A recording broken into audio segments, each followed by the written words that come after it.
মালদা, মুর্শিদাবাদ, মুথাবাড়ি কিংবা মহেশতলা, রাজ্যের একাধিক প্রান্তে হিন্দু সম্প্রদায়ের উপর ক্রমবর্ধমান হামলা ও জিহাদিদের বর্বর অত্যাচারের অভিযোগ উঠছে। এই পরিস্থিতিতে প্রশাসনের নিষ্ক্রিয়তা ও রাজ্য সরকারের তোষণ নীতির অভিযোগ তুলে পথে নামল মেদিনীপুর জেলার হিন্দু সুরক্ষা সমিতি। আজ মেদিনীপুর ডিএম অফিস ঘেরাও করে বিক্ষোভ দেখায় সংগঠনের সদস্যরা। সরকারের বিরুদ্ধে স্লোগান তোলেন তারা, জানান এতদিনে ধৈর্যের বাঁধ ভেঙেছে।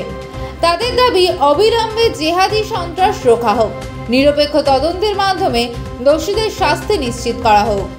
পরিষ্কার সেই বাংলাদেশে আজ হিন্দু নেমে এসেছে 1.5%, 2%।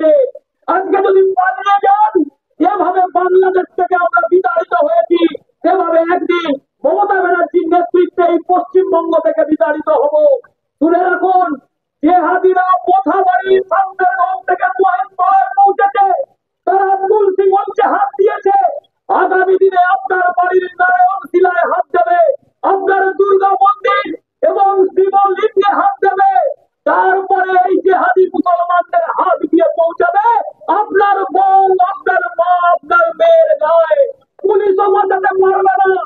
তাই ঘুমিয়ে থাকা হিন্দু জাগো, যদি না জাগো, আজ থেকে আফগানিস্তান থেকে, বাংলাদেশ থেকে যেভাবে পালিয়েছ, এই পশ্চিমবঙ্গ থেকে পালাতে হবে। আপনারা উপস্থিত এখানে সকলেই জানেন যে মালদা থেকে মুর্শিদাবাদ এবং মোথাবাড়ি থেকে মহেশতলা, সমস্ত জায়গা জুড়ে বললে বেশি হবে না যে সারা পশ্চিমবঙ্গ জুড়ে অপামর হিন্দুর উপরে যে ধরনের অবর্ণনীয় অত্যাচার, মায়েদের সম্ভ্রম লুট করা, বোনেদের সম্ভ্রম লুট করা এবং লাভ জিহাদ এবং ল্যান্ড জিহাদের মাধ্যমে যেভাবে একটি সাম্প্রদায়িক শক্তিকে বর্তমান সরকার এগিয়ে দিচ্ছে, সেটা পশ্চিমবঙ্গের যে পরিস্থিতি এবং পারিবারিক যে আপেক্ষিক যে পরিস্থিতি, সেই পরিস্থিতিতে কুঠারাঘাত করছেন। আমাদের বিশ্বাস যে হিন্দু বা সদরা সর্বে ন হিন্দু পতিত ভাবে মম দীক্ষা হিন্দু রক্ষা মম মন্ত্র সমানতা। অর্থাৎ আমাদের যে মন্ত্র, সেটা সমাজে সমানতা আনাই। সেই সমানতার জন্য আমাদের আজকের এই লড়াই। আজকে আমরা এটি সংক্ষিপ্ত ধর্ণা প্রদর্শনী রেখেছি হিন্দু সুরক্ষা সমিতির পক্ষ থেকে। আমরা আজকে ডিএম এর কাছে আমাদের যে বক্তব্য, এবং আমরা আগামী দিনে হিন্দু সমাজ যে কোন জায়গায় গিয়ে দাঁড়াবে আমরা নিজেরাই জানি না। সেই জন্য হিন্দু সমাজের সমস্ত উদ্যম শক্তি, সাহস এবং ধৈর্য শক্তি এবং পরাক্রমকে সামনে রেখে আমরা এই কার্যক্রম নিয়েছি।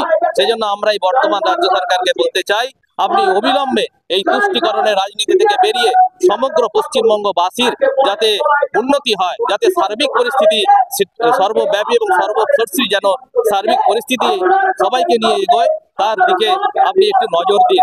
না হলে এই পরিবেশ পরিস্থিতি এবং সাম্প্রদায়িকতা যেভাবে যে মাত্রায় আজকে পশ্চিমবঙ্গের ঢুকে গেছে, তা আগামী দিনে প্রত্যেকটি নাগরিকের পক্ষে খুবই বিপজ্জনক।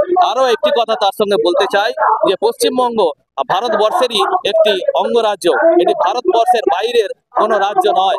কাজেই আপনার কাছে করজোড়ে আমাদের আবেদন, এটিকে একটি অঙ্গরাজ্য ভাববার ভুল আপনি করবেন না, এটি বাংলাদেশ ভাবার ভুল আপনি করবেন না।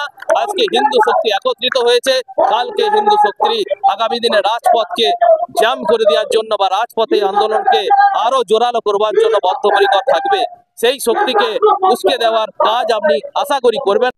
আপনার প্রিয় খাবারের স্বাদ এখন আরো কাছে, তাই আর দেরি না করে চলে আসুন কফি হাউস অ্যান্ড রেস্টুরেন্টে।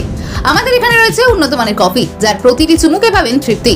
ব্রেকফাস্ট থেকে শুরু করে ডিনার পর্যন্ত নানান ধরনের ভুরি ভোজের এখন একটাই ঠিকানা, বেলদা কাঁথি বাইপাস খাকুরদা বাজার সংলগ্ন coffee house and restaurant. Proprietor Alok Nandi. যোগাযোগের জন্য ফোন করুন 7063269347 নম্বরে। কফি হাউস অ্যান্ড রেস্টুরেন্ট, এখানেই পাবেন খাবারের আসল আনন্দ।